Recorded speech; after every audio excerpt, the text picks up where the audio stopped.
हरे कृष्णा। जय श्री हरि। आज बृहस्पतिवार के दिन आप सुनेंगे बृहस्पति देव की व्रत कथा। इस कथा को सुनने से सभी मनोकामनाएं भगवान बृहस्पति देव की कृपा से पूर्ण हो जाती है। तो आइए बड़ी ही श्रद्धा और प्रसन्नचित मन से इस कथा को सुनते हैं। भारतवर्ष में एक प्रतापी और दानी राजा राज्य करता था। वह राजा प्रतिदिन ही गरीबों और ब्राह्मणों की सहायता किया करता। यह बात राजा की रानी को अच्छी नहीं लगती। वह न ही गरीबों को दान दिया करती और न ही भगवान का पूजन किया करती। साथ ही साथ वह रानी राजा को भी दान दक्षिणा देने से मना किया करती। एक दिन की बात है कि वह राजा शिकार खेलने के लिए वन में गया हुआ था और रानी महल में अकेली थी। उसी समय बृहस्पति देव साधु के वेश में राजा के महल में भिक्षा मांगने के लिए गए और वहां पर जाकर भिक्षा मांगी। तब रानी ने भिक्षा देने से इनकार किया और कहने लगी कि हे साधु महाराज, मैं तो इस दान पुण्य से तंग आ गई हूँ। मेरा पति सारा धन लुटाते रहते हैं। मेरी इच्छा है कि हमारा सारा धन नष्ट हो जाए, फिर न रहेगा बांस और न बजेगी बांसुरी। तब साधु कहने लगे कि हे देवी, तुम तो बड़ी विचित्र हो। धन और संतान तो सभी चाहते हैं, पुत्र और लक्ष्मी तो पापी के घर में भी होने चाहिए। हे देवी, यदि तुम्हारे पास अधिक धन है तो तुम ऐसा करो, भूखों को भोजन दो और प्यासों के लिए प्याऊ बनवाओ। मुसाफिरों के लिए धर्मशालाएं भी खुलवा दो और जो निर्धन अपनी कुंवारी कन्याओं का विवाह नहीं कर सकते उनका विवाह करा दो। हे देवी, ऐसे और कई कार्य है जिसके करने से इस लोक और परलोक में तुम्हारा यश फैलेगा। परंतु रानी पर उपदेश का कोई प्रभाव नहीं हुआ। वह बोली कि हे महाराज, आप मुझे कुछ नहीं समझाइए। मैं ऐसा धन नहीं चाहती जो कि हर जगह पर बांटती फिरूं। तब साधु ने उत्तर दिया कि हे रानी, यदि तुम्हारी ऐसी ही इच्छा है तो तथास्तु। तुम ऐसा करना कि बृहस्पतिवार को अपना घर लीपकर पीली मिट्टी से अपना सिर धोकर स्नान करना, भट्टी चढ़ाकर कपड़े धोना। ऐसा करने से शीघ्र ही तुम्हारा सारा धन नष्ट हो जाएगा। इतना कहकर साधु महाराज वहां से आलोप हो गए। साधु के कहे अनुसार ही अपनी बातों को पूरा करते हुए रानी को केवल 3 बृहस्पतिवार ही हुए थे कि उसकी सारी धन संपत्ति नष्ट हो गई और अब तो भोजन तक के लिए राजा के परिवार को तरसना पड़ा। एक दिन की बात है कि राजा ने रानी से कहा कि हे रानी, तुम यहीं पर रहो, मैं ऐसा करता हूँ दूसरे देश में जाता हूँ, क्योंकि यहाँ पर तो मुझे सभी लोग जानते हैं। इसीलिए मैं कोई छोटा कार्य यहाँ पर रहकर नहीं कर सकता। ऐसा कहकर राजा परदेश में चला गया। वहां पर जाकर राजा जंगल से लकड़ी काट कर लाता और शहर में बेचता। इस तरह से वह राजा अपना जीवन बिताने लगा। इधर राजा के परदेश जाते ही रानी और दासी भी अत्यधिक दुखी रहने लगे। एक बार की बात है कि जब रानी और दासी को 7 दिनों तक बिना भोजन के रहना पड़ा, तब रानी ने अपनी दासी से कहा कि हे दासी, पास ही के नगर में मेरी बहन रहती है, वह बड़ी धनवान है। तू ऐसा कर, उसके पास जा और कुछ लेकर आ, ताकि थोड़ा बहुत गुजर बसर हमारा भी हो जाए। दासी रानी की बहन के पास गई। उस दिन गुरुवार का दिन था और रानी की बहन उस समय बृहस्पतिवार की व्रत कथा सुन रही थी। दासी ने रानी की बहन को अपनी रानी का संदेश दिया, लेकिन रानी की बड़ी बहन ने कोई उत्तर नहीं दिया। जब दासी को रानी की बहन से कोई भी उत्तर नहीं मिला तो वह दुखी हुई और उसे क्रोध भी आया, पर दासी कुछ नहीं कर सकती थी। वह वहां से वापस आ गई और वापस आकर अपनी रानी को सारी बातें कह सुनाई। दासी की बात सुनकर रानी ने भी अपने भाग्य को कोसा। उधर रानी की बहन ने सोचा कि मेरी बहन की दासी आई थी, परंतु मैं उससे नहीं बोली, इस वजह से वह दुखी होगी। रानी की बहन ने कथा सुनी और पूजन समाप्त करके मैं अपनी बहन के घर आई और कहने लगी कि हे बहन, मैं बृहस्पतिवार का व्रत कर रही थी। तुम्हारी दासी मेरे घर पर आई थी, परंतु जब तक कथा होती है तब तक न तो उठते हैं और न ही बोलते हैं। इसीलिए मैं तुम्हारी दासी से कुछ नहीं बोली और ना ही उठी। तुम कहो कि दासी क्यों गई थी। तब रानी बोली कि बहन, तुमसे क्या छुपाऊं, हमारे घर में खाने तक को अनाज नहीं था। ऐसा कहते कहते रानी की आंखें भर आई। उसने दासी समेत पिछले 7 दिनों से भूखे रहने तक की बात अपनी बहन को विस्तार पूर्वक कह सुनाई। रानी की बहन बोली कि देखो बहन, भगवान बृहस्पति देव सबकी मनोकामना पूर्ण करते हैं। देखो, शायद तुम्हारे घर में भी कहीं पर अनाज रखा हुआ हो। पहले तो रानी को विश्वास नहीं हुआ, परंतु बहन के आग्रह करने पर उसने अपनी दासी को अंदर भेजा तो उसे सचमुच ही अनाज से भरा हुआ एक घड़ा मिला। यह देखकर दासी को बड़ी हैरानी हुई। दासी कहने लगी कि हे रानी, जब हमको भोजन नहीं मिलता था तो हम व्रत ही तो करते थे, इसीलिए क्यों न इनसे व्रत और कथा की विधि पूछ ले ताकि हम भी व्रत कर सके। तब रानी ने अपनी बहन से बृहस्पतिवार व्रत के बारे में पूछा। उसकी बहन ने बताया कि बृहस्पतिवार के व्रत में चने की दाल और मुनक्खा से विष्णु भगवान का केले की जड़ में पूजन करे तथा दीपक जलाए, व्रत कथा सुने और पीला ही भोजन ग्रहण करे। ऐसा करने से बृहस्पति देव शीघ्र प्रसन्न होते हैं। व्रत और पूजा की विधि बताकर रानी की बहन अपने घर पर वापस लौट आई। 7 दिन के बाद जब गुरुवार आया तो रानी और दासी दोनों ने ही व्रत रखा। गुड़शाला में जाकर चना और गुड़ लेकर आई। फिर उसने केले की जड़ तथा विष्णु भगवान का पूजन किया। अब पीला भोजन कहाँ से आए, इस बात को लेकर दोनों दुखी हो रही थी। क्योंकि उन्होंने व्रत रखा हुआ था, इसीलिए बृहस्पति देव उनसे थोड़े प्रसन्न हुए।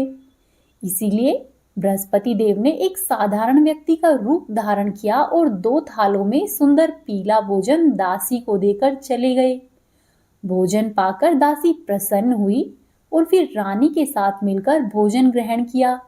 उसके बाद रानी और दासी दोनों ही सभी गुरुवार को व्रत और पूजन करने लगी। बृहस्पति भगवान की कृपा से उनके पास फिर से धन और संपत्ति आ गई, परंतु धन संपत्ति आने पर रानी पहले की ही तरह आलस्य करने लगी। तब दासी ने कहा कि देखो रानी, तुम पहले भी इसी प्रकार से आलस्य करती थी। तुम्हें धन रखने में कष्ट होता था, इसी कारण सभी धन नष्ट हो गया था। और अब जब भगवान बृहस्पति की कृपा से फिर से धन मिला है तो तुम्हें फिर से आलस्य होने लगा है। रानी को समझाते हुए दासी कहने लगी कि बड़ी मुसीबतों के बाद हमने यह धन पाया है, इसीलिए हमें इस धन से दान और पुण्य करना चाहिए। भूखे मनुष्यों को भोजन कराना चाहिए और धन को शुभ कार्यों में खर्च करना चाहिए। हे रानी, ऐसा करने से तुम्हारे कुल का यश बढ़ेगा, स्वर्ग की प्राप्ति होगी और पितर प्रसन्न होंगे। दासी की बात मानकर रानी अपने धन को शुभ कार्यों में खर्च करने लगी। ऐसा करने से पूरे ही नगर में उसका यश फैलने लगा। वहीं दूसरी तरफ एक दिन की बात है कि राजा दुखी होकर जंगल में एक पेड़ के नीचे आसन जमाकर बैठ गया। वह अपनी दशा को याद करके व्याकुल होने लगा। बृहस्पतिवार का दिन था कि अचानक ही उसने देखा कि निर्जन वन में एक साधु देवता प्रकट हुए। वह साधु वेश में स्वयं बृहस्पति भगवान थे। लक्कड़हारे के सामने जाकर बृहस्पति देव बोले कि हे लक्कड़हारे, इस सुनसान जंगल में तू चिंता मग्न क्यों बैठा है। तब लक्कड़हारे ने दोनों हाथ जोड़कर प्रणाम किया और उत्तर दिया कि हे महाराज, आप सब कुछ जानते हैं, मैं क्या कहूँ। यह कहकर वह राजा रोने लगा और साधु को अपनी आत्मकथा सुनाई। तब महात्मा ने कहा कि तुम्हारी स्त्री ने बृहस्पतिवार के दिन बृहस्पति भगवान का निरादर किया है, जिसके कारण रुष्ट होकर उन्होंने तुम्हारी यह दशा कर दी है। अब तुम चिंता को दूर करके मेरे कहने पर चलो तो तुम्हारे सभी कष्ट दूर हो जाएंगे और भगवान पहले से भी अधिक धन संपत्ति तुम्हें प्रदान करेंगे। तुम बृहस्पतिवार के दिन कथा किया करो, 2 पैसे के चने और मुनक्खा लाकर उसका प्रसाद बनाओ और शुद्ध जल के लोटे में शक्कर मिलाकर अमृत तैयार करो। कथा के बाद अपने सारे परिवार और सुनने वाले भगवत प्रेमियों में अमृत और प्रसाद बांटकर स्वयं भी उस प्रसाद को ग्रहण करो। ऐसा करने से तुम्हारी सभी मनोकामना शीघ्र ही पूरी होगी। साधु के ऐसे वचन सुनकर वह लकड़हारा बोला कि हे प्रभु, मुझे इन लकड़ियों को बेचकर इतना पैसा नहीं मिलता है जिससे कि भोजन करने के बाद मैं कुछ बचा सकूं।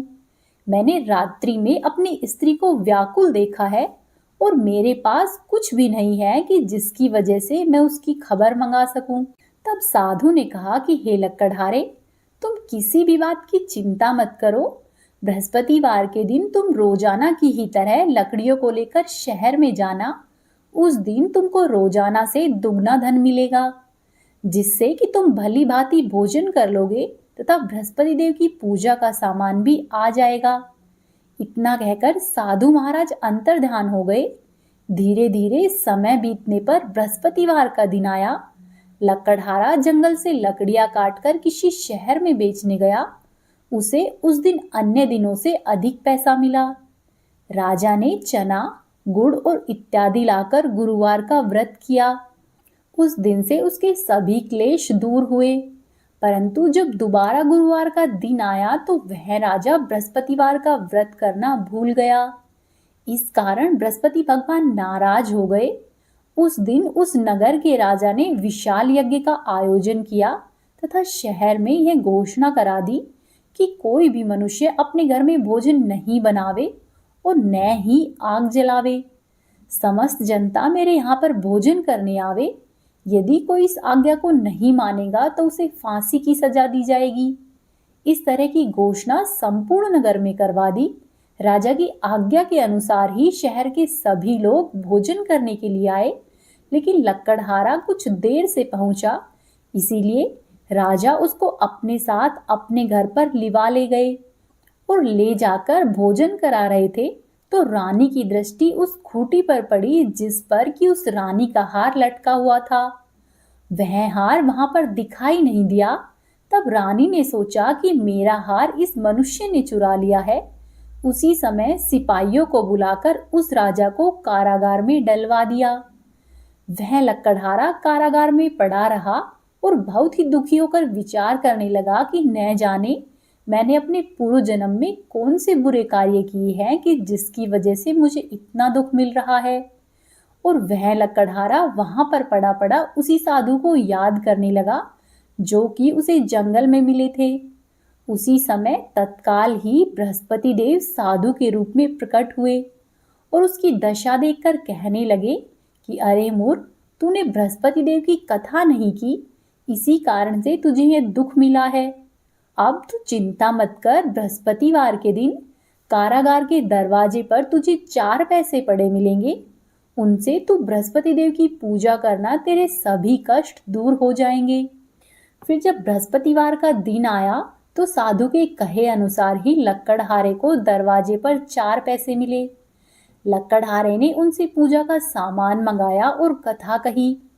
उसी रात्रि को बृहस्पति देव ने उस नगर के राजा के स्वप्न में दर्शन देकर कहा कि हे राजा, तुमने जिस आदमी को कारागार में बंद किया है वह निर्दोष है, उसे छोड़ देना, वह तो स्वयं राजा है। रानी का हार उसी खूंटी पर लटका हुआ है। अगर तू ऐसा नहीं करेगा तो मैं तेरा राज्य और धन पुत्र आदि सब नष्ट कर दूंगा। इस तरह से रात्रि में स्वप्न देखकर राजा प्रातः काल उठा और खूंटी पर हार को देखकर लकड़हारे को बुलाकर क्षमा मांगी तथा लकड़हारे को योग्य और सुंदर वस्त्र आभूषण देकर विदा किया। बृहस्पति देव की आज्ञा के अनुसार लकड़हारा अपने नगर को चल दिया। राजा जब अपने नगर के निकट पहुंचा तो उसे बड़ा ही आश्चर्य हुआ। नगर में पहले से भी अधिक बाग, तालाब, कुएं तथा बहुत सी धर्मशाला व मंदिर बनाए जा चुके थे। राजा ने यह पूछा कि यह किसका बाग है और ये धर्मशालाएं किसकी है। तब नगर के सभी लोग कहने लगे कि हे राजन, ये सब तो रानी और बांदी के हैं। तो यह सुनकर राजा को बड़ा आश्चर्य हुआ और गुस्सा भी आया। जब रानी ने यह खबर सुनी कि राजा आ रहे हैं तो उन्होंने बांदी से कहा कि हे दासी, देख, राजा हमको कितनी बुरी हालत में छोड़कर गए थे और हमारी ऐसी दशा देखकर कहीं वह लौट नहीं जाए, इसीलिए तू दरवाजे पर खड़ी हो जा। आज्ञा के अनुसार दासी दरवाजे पर खड़ी हो गई और जब राजा आए तो राजा को अंदर लिवा ले गई। तब राजा ने क्रोध करके अपनी रानी से पूछा कि तुम्हें यह सब धन किस प्रकार से प्राप्त हुआ है। तब रानी ने कहा कि हे राजन, हमने ये सब धन भगवान बृहस्पति देव के व्रत के प्रभाव से प्राप्त किया है। तब राजा ने निश्चय किया कि 7 दिन के बाद तो सभी लोग बृहस्पति देव का पूजन करते हैं, परंतु मैं तो अब से प्रतिदिन ही दिन में 3 बार कहानी कहूंगा और रोज ही व्रत करूंगा। अब तो हर समय राजा के दुपट्टे में चने की दाल बंधी रहती तथा वह राजा दिन में 3 बार कहानी कहता। एक दिन की बात है कि राजा ने विचार किया कि मैं अपनी बहन के यहाँ पर होकर आता हूँ। इस तरह से निश्चय करके राजा अपने घोड़े पर सवार हुआ और अपनी बहन के घर जाने के लिए निकल गया। मार्ग में उसने देखा कि कुछ आदमी एक मुर्दे को लेकर जा रहे हैं। तब राजा ने उन्हें रोका और कहने लगा कि अरे भाइयों, मेरी बृहस्पति देव की कथा सुन लो। तब वो लोग बोले कि लो, हमारा तो आदमी मर गया और इसको अपनी कथा की पड़ी है। परंतु उन्हीं में से कुछ आदमी बोले कि अच्छा कहो, हम लोग तुम्हारी कथा भी सुनेंगे। तब राजा ने अपनी दाल निकाली और जब कथा आधी हुई तो मुर्दा हिलने लग गया। और जब राजा की कथा समाप्त हुई तो वह मुर्दा राम राम कहता हुआ खड़ा हो गया। राजा कथा कहकर थोड़ी आगे गया तो उसी मार्ग में एक किसान खेत में हल चलाता हुआ मिला। राजा ने उसे देखा और उससे बोला कि अरे भैया, तुम मेरी बृहस्पतिवार की कथा सुन लो। किसान बोला कि मैं जब तक तेरी कथा सुनूंगा इतनी देर में तो अपनी 4 हरैया जोत लूंगा। जा और अपनी कथा किसी और को सुनाना। इस तरह से सुनकर राजा आगे चला गया और राजा के जाते ही किसान के बैल पछाड़ खाकर गिर गए। साथ ही किसान के पेट में बड़ी जोर से दर्द हुआ। उसी समय किसान की माँ रोटी लेकर आई। उसने जब यह देखा तो अपने पुत्र से सारी बात पूछी और किसान ने भी सारी बात कह सुनाई। तो बुढ़िया दौड़ती दौड़ती उस घुड़सवार के पास गई और बोली कि मैं तेरी कथा सुनूंगी, तू अपनी कथा मेरे खेत पर चलकर कहना। राजा ने बुढ़िया के खेत पर जाकर कथा कही। कथा के सुनते ही बैल उठ खड़े हुए और किसान के पेट का दर्द भी बंद हो गया। फिर कथा सुनाकर राजा आगे चला और अपनी बहन के घर पर जा पहुंचा। बहन ने अपने भाई की खूब मेहमान नवाजी की। दूसरे दिन प्रातःकाल जब राजा उठा तो देखता है कि सब लोग भोजन कर रहे हैं। राजा ने अपनी बहन से कहा कि बहन, क्या यहाँ पर ऐसा कोई मनुष्य है जिसने भोजन नहीं किया हो और वह मेरी बृहस्पतिवार की कथा सुन ले। तब बहन बोली कि हे भैया, यह देश ऐसा है कि यहाँ पर पहले लोग भोजन करते हैं और उसके बाद अन्य कोई काम करते हैं। अगर कोई पड़ोस में हो तो मैं उसको देख कर आती हूँ। ऐसा कहकर उसकी बहन देखने चली गई, परंतु उसे कोई भी व्यक्ति ऐसा नहीं मिला कि जिसने भोजन नहीं किया हो। अंत में वह एक कुम्हार के घर पर गई। कुम्हार का लड़का बीमार था। उसे मालूम हुआ कि उनके यहाँ पर 3 रोज से किसी ने भी भोजन नहीं किया है। तब बहन ने अपने भाई की कथा सुनने के लिए कुम्हार से कहा और वह कुम्हार कथा सुनने को तैयार हुआ। राजा ने कुम्हार के घर पर जाकर बृहस्पतिवार की कथा कही, जिसको सुनकर उसका लड़का ठीक हो गया। अब तो राजा की प्रशंसा होने लगी। फिर एक दिन की बात है कि राजा ने अपनी बहन से कहा कि हे बहन, अब हम अपने घर को जाएंगे, तुम भी तैयार हो जाओ और थोड़े दिन मेरे साथ चलो। तब राजा की बहन ने अपनी सास से कहा कि मैं थोड़े दिन अपने मायके जाकर आती हूँ। तब सास ने कहा कि ठीक है, चली जा, परंतु बच्चों को लेकर मत जाना, क्योंकि तेरे भाई की कोई औलाद नहीं है। तब बहन ने अपने भैया से कहा कि हे भैया, मैं तो चलूंगी परंतु बच्चे नहीं जाएंगे। तब राजा बोला कि जब बच्चे ही नहीं जाएंगे तो तू जाकर क्या करेगी। राजा बड़ा ही दुखी हुआ और दुखी मन से अपने नगर को लौट गया और अपने महल में जाकर राजा ने रानी से कहा कि हे रानी, हम लोग निर्वंशी है और हमारा मुंह देखने का भी धर्म नहीं है। और राजा ने उदास होकर कुछ दिनों तक भोजन आदि नहीं किया। तब रानी बोली कि हे प्रभु, बृहस्पति देव ने हमें सब कुछ दिया है, वे अवश्य ही हमें औलाद भी देंगे। उसी रात को बृहस्पति देव ने राजा से स्वप्न में कहा कि हे राजा, उठ, सभी सोच को त्याग दे, तेरी रानी गर्भ से है, जाकर भोजन ग्रहण कर।